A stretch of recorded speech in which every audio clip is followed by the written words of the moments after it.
Welcome everyone to another session of the Mastermind Book Club. In today's review / summary, we are reviewing a book in reference to money. What's the name of this book? I Will Teach You to Be Rich by Ramit Seth. In order to produce the first review / summary, I want to call on Charles Comer. Charles? Hey, good afternoon, good evening, good morning to everyone. First of all, the book talks about two different types of people who are in two different types of camp. One is people who would like to be wealthy, but they really are complacent in their everyday life. They're the people who come home every day, pop a can of beer, watch TV, and they believe that's all that life really has to offer them.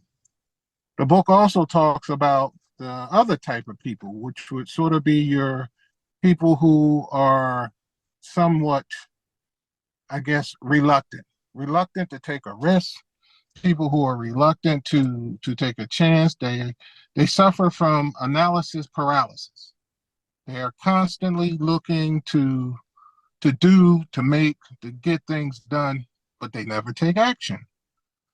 When you're dealing with these type of people, we call them the Monday morning quarterbacks, the people that sit on the fence. But the main thing I got out of the book was you must take action in order to prepare for your life. That if you don't, riches or becoming successful or becoming wealthy will always be totally out of your reach. Thank you. That is definitely true. Goals are meant to be taken seriously, and in order to be taken seriously, you have to take some action. So thank you very much, Charles. Now I call on Reggie Hilliard. Reggie? You muted?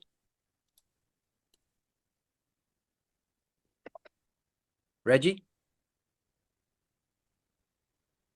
Reggie? Hello? Yes, your turn. Oh, maybe I froze. Anyway, so I'm here. So hello everyone. Reggie Hilliard from the Mastermind Book Club. In this book, the focus here is essentially how to get people wealthy, right? So basically, any person can be wealthy is what the author's proposing. Essentially, basically, it's just taking a nice approach towards getting wealthy, where you don't have to necessarily sacrifice all the things that you want to sacrifice in life. So you can choose to continue to do the things that you want to do, put the money into those things, but then at the same time, focus on putting the money into the areas where you can make yourself rich. Focusing on getting the right type of credit cards, not necessarily chasing different credit cards for the different proposals that they have, offering you different balance transfers and different low interest or what have you, not necessarily chasing all the different bank accounts that offer you different offerings, higher interest rates, so on and so forth. Just really being conscious about your overall spending, not necessarily creating a budget. He's very much a poo-poo of a budget, but he's just saying you can go about it systematically, where if you do things a certain way and you're very much thinking about what you're doing, while also not necessarily sacrificing the life that you want, continue to do the things that you want to do as relates to the things that you like to do, you can get wealthy. And this is for everyone. This is for everyone. He's not saying any person has to, any one person is a certain perfect model for it. If you make it a plan in your life to get wealthy, or at least to get to a point where you are more financially secure, you can do it. And the author is very much a person who's saying to everyone, let's go get it. We can do it if we do what we have to do. Thank you.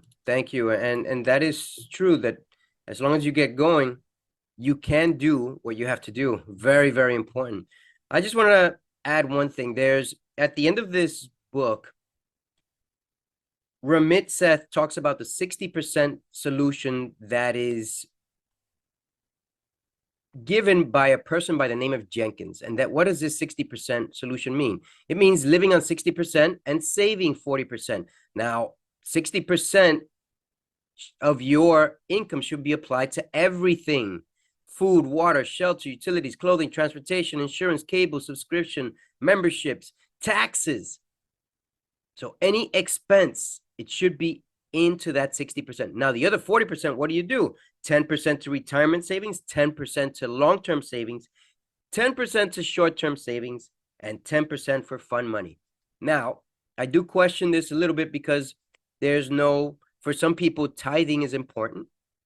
And some of us were raised in that world where we like to give some. However, in the beginning, you might not be able to give some if you don't have enough money to go around. Now, cutting expenses is where most people get stuck. Another thing that he talks about is that on average, if you want to get married, it will cost you $28,000 or even more, $28,000 to $30,000, I'd say. If you need to save for that, then save for that. But how about buying a house? Most of us aren't taught to buy a house. We only learn that after we get out of school, and maybe we come across someone who entices into buying a house. It's a very important investment, an investment that is beneficial to most people who are not living in the biggest of the cities, or if you're paying huge rent. Now, what are the major goals? The major goal is to cut down spending, because everybody talks about spending. I bought this, I bought that, I bought this. But who talks about cutting their expenses and talk about saving and maybe possibly investing? So this is the Mastermind Book Club in reference to I Will Teach You to Be Rich by Ramit Seth. Highly recommended if you're in need of creating a budget on how to save, how to strategically put your money into an IRA or 401k or a Roth IRA. The Roth is probably better because you pay taxes up front and you can probably get out of it for the most part during the term. This is what I understood from Ramit. All right, I didn't know that was real.